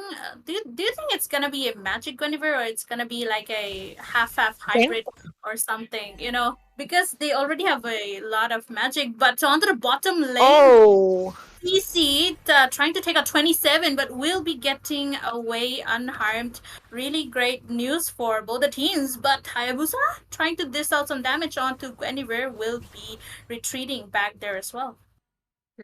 there was a good early aggression coming in from both of the sides, but look at that. Yep, so definitely. First blood in the hands of Eden. Right now, Frost will be getting taken down. GRG tries to go for a burst with his Ogi Shadow kill, but lazy boy Joseph will be getting taken down in the hands, and Kimmy will be taking one more kill in his, and that is true for one trade coming in from the side of both the teams. Now, the turtle will be on to the bottom lane, and both the teams are gonna be looking around, looking for a fight around the turtle.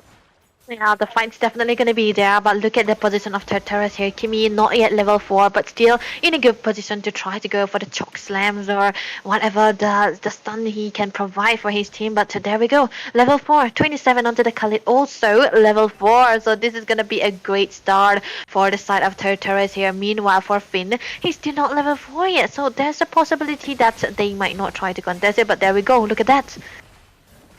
Definitely, the contest of the turtle is definitely there. GRG does take the turtle onto his hands, but once again, Tsunami Slam coming in from Kimmy, although Frost will be taking him down. So the turtle in the hands of In Heaven, staying with one more kill, so they did even the goal lead out, marked by Team Tartarus. Now that is 27 falling down as he gets caught off guard by the side of Team In Heaven, and now they shift this onto the side of Team In Heaven, but it's still gonna be quite hard for them. Yeah, the momentum is gonna be changing, but Tartarus able to, not Tartarus, but In Heaven able to secure the kills, even though they did trade out for the turtle as well. But right now, I think the top lane is gonna be onto the focus here, because look at that, Kimi in a position to try to go look for flanks, but Finn caught out.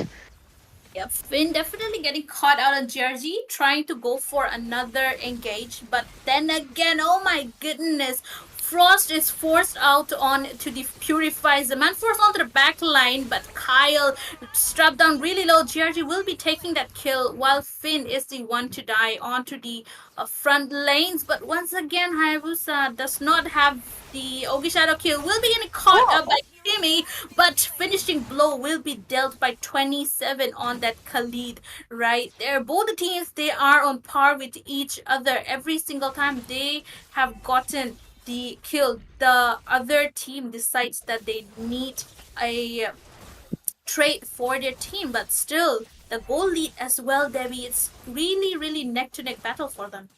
Yeah, 4 minutes and 4 kills for both of the sides, and even 12 goals into their hands. Definitely a good start for both of them, toe to toe.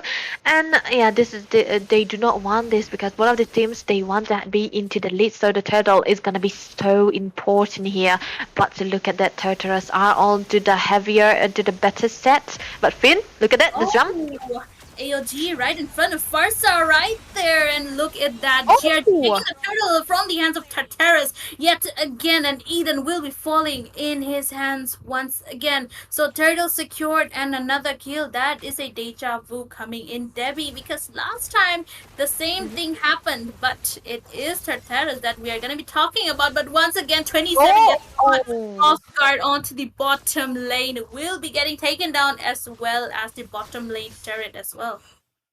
Oh my goodness, that was a good kill. What a good rotation, GRZ. This guy is so amazing onto the assassins here, but look at the compensation up on top. They try to go look for a fight for Tartarus here, but then again, we have in heaven who have the better chance. They are able to secure a lot of gold plating and another turret, but Tartarus will be replying for another top lane here. So definitely Kyle is, even though with one death, he might be able to get fed here because still, Speed is doing a great job being into the level lead in comparison to Kyle here. Possibly there's a chance for in heaven to try to go look for fights here because as of now, I think Frost is also in a good position because he only died once, but the Thunderbelt already built up by Kimi, a lot of sustain, a lot of cooldowns on top of that. Meanwhile, it's just a Finn is going for the first build of that magic defense radiant armor because like you mentioned, a lot of magic defense, a lot of magic damage coming out from the side of Tartarus, and I think this might be a little bit too much because whenever they in heaven wants to go for the defense, they can try to look for just the magic defense and they are good to go. So Finn taking out the radiant armor as the first item is quite the choice that you were supposed to make, but look at that, raising sandstorm with the flicker coming in from 27. Frost is quite laid back onto the back line, but Kimi will be escaping. Finn though, AOG onto the back line once again. GRG trying to go for 27, will be taking that kill, and Kyle will be falling as well, followed by Joseph on the Guinevere. Now Kimi and Eden is the only one left defending their own map right now, but team in heaven, they are not stopping because Eden might be on the chopping block next. And look at that, GRG just slashing out his shurikens, and he will be taking one more kill in his hands. Oh my goodness, 3k gold into the hands of Inhuman. TRT have nothing to reply to, and they are not gonna be able to come online as early as they wanted to be. But meanwhile, for Frost and for Speed here, they are perfectly in a position where they have a better goal lead in comparison to Tartarus, and the pressure is definitely gonna be up for Tartarus. Now they have to make a set, they have to make a little bit of a comeback. They seriously need to wait for Kyle to have that Holy Crystal so that they can try to look for fights here. But if you focus onto the objective sides that Tartarus already lost, it's already 3 turrets being lost. Meanwhile, for the side of In Heaven, they lost only once. But look at the dive, 27. What is he doing? I think it's just a zone, right? I'm trying to zone out, trying to bait out any possible spells like the flicker, but Joseph will be getting caught by the AOG coming in from Finn. Look at that, Kimi tries to go jump in and save him away. Tsunami Slam comes in, but both of them will be falling in the hands of In Heaven right there. That is a double kill in the hands of Finn, and Eden will be the next one to fall. 27, the only one left surviving that onslaught coming in from In Heaven. The pressure just keeps on coming and coming from their side, and Tartarus, they are just getting melted away because of all of the damages and all the onslaught coming in. Now Frost, as you said, his positioning has been really well. Saying with Nino Kumar as well, that's just one and no deaths in their hands. So both of them are being the main damage dealers, while GRG is the one to finish off any of the backliners. So all of them are doing really excelling really great at their job. And same with Finn as well. The zoning is definitely in their favor. Yeah, he knows what he can do with the taunts or even the AOZs as well, perfectly popping into the unexpected timers as well. But if we focus onto the stacks made by Frost, he's already got 137 stacks into the 9 minute of this game. So 10 minute comes and he will be able to dish out a lot of damage. This is a well-farmed Sicilian if we don't talk about it, because he is only one death And that's just a true, like a best case scenario for a Sicilian user. But then again, the lore is gonna be focused here in heaven, perfectly sticking to their discipline. But Tartarus, still looking for a compensation up on top, will be able to farm a Kyle and even destroy one turret just for one lore. But I feel like in heaven they are still in a position where they can try to go look for flanks because they have the damage. GRZ is quite farm up and not quite. He's a very farmed up in comparison to Joseph as well because he's already level 14 and Joseph is only level 11. This is something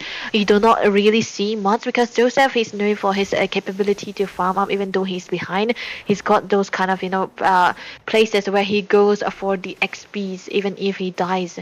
That has to be something, right? Because USG playing so good onto this assassin that he is on, he's so comfortable on this. But then again, now the lore will be moisting down onto the bot side. They can try to look for something of a play here. So as you said, Lord marching on to the bottom lane. Both of them, both the teams, I would say In Heaven is getting the advantage of pulling out a play out here. But Tartaras, if they have a good set like Guinevere and her special migration with a Valiant Requiem paired with the 27 and his Raising Sandstorm, it should be quite a comebackable match. But then again, they still need to be caught off guard for that, like around this part. But then again, Farsa popping out a feathered airstrike to zone them out. Inhibitor turret is down for their side. Lord is definitely trying to target their base, but they will still be stopping. Look at that. Onto the back line though, once again. A Raising Sandstorm coming in from Khalid, but he will not be surviving as GRG takes a monster in his own hands. And Team In Heaven, they are quite low as well, especially Nino Kumar might be getting bursted out. And it goes for Eden. GRG will still be surviving and killing spree in the hands of Finn, but Shutdown comes in. 3 for 2 trade coming in from their side with Kyle. Decides to go for more. It will be getting taken out. That is the double kill in his hands, and Team In Heaven are forced to get back and secure more and more objectives around the map. Oh my goodness, what a good clapback coming in for the side of Kyle. He was able to respond to that. A dive coming in, able to survive all those kind of CCs, all those kind of damage, and even to the extent that he'll be able to take the kills. Okay, there we go. He already got the Holy Crystal, which is just the power spike for a Harris here. If he goes for these Divine Glaives or even a little bit of a sustain, if he wants to go for this spell vamp, he could go for it. So it's gonna be very unkillable here, and the only possible option for him to die is if GRG try to go in. But look at that choke slam.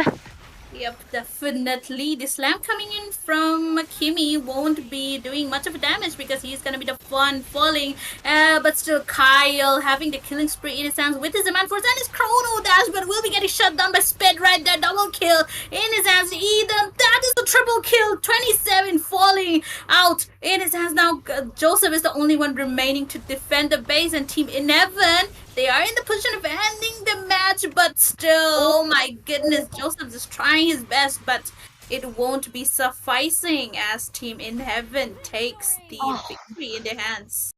That was a good set In Heaven, showing who's the dominator. Tartarus, it's kind of very poetic because Tartarus definitely means devil, and In Heaven is in heaven. So what a good gameplay coming out from the side of In Heaven, able to march around the map to try to go look for the pickups because they are made for the pickups. They are made for the late game security as well, because look at that GRG with 8 kills on the Hayabusa. This is something you usually don't see in this type of matches, especially against Tartarus.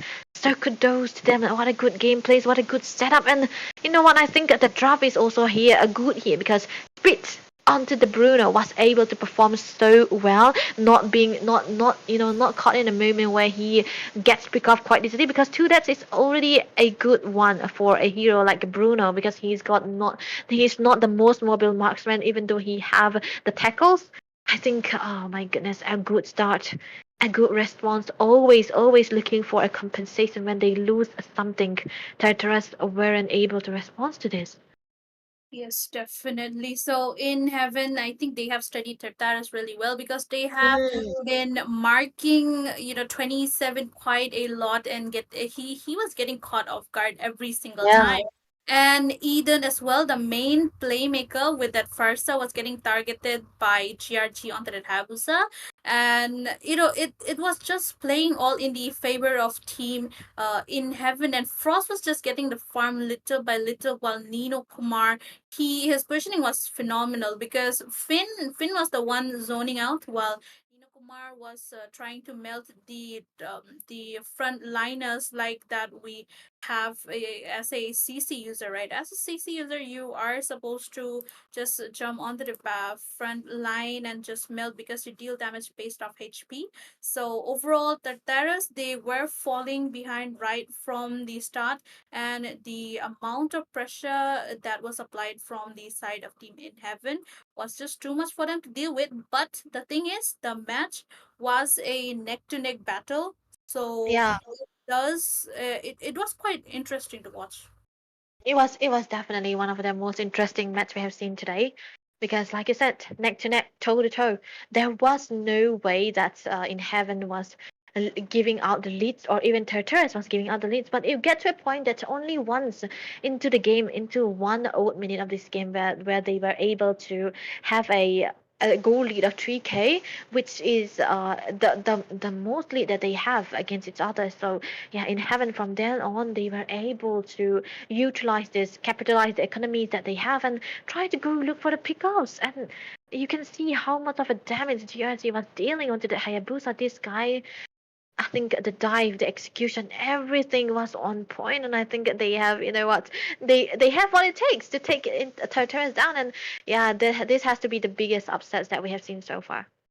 Yes, definitely. And it is quite interesting for a last match because after that we don't have much matches anymore, but still I would say quite a banger way to end And today's matches, right? So yeah, I really like go on with a bam type of thing. But bam. so it was quite really fun to watch, fun to cast as well. And as we said, both the teams, they were just taking all the traits away here and there. I mean, if we keep on yapping about both the teams again, with the whole night will pass because there are a lot of things to yap about. But we yeah, we still have to take rest because it's been going on around for quite a long time. So we both and from all side of our WarDrum family, we would like to bid our viewers farewell, and we will be meeting you tomorrow with more interesting matches. So stay tuned, and we'll both be signing off.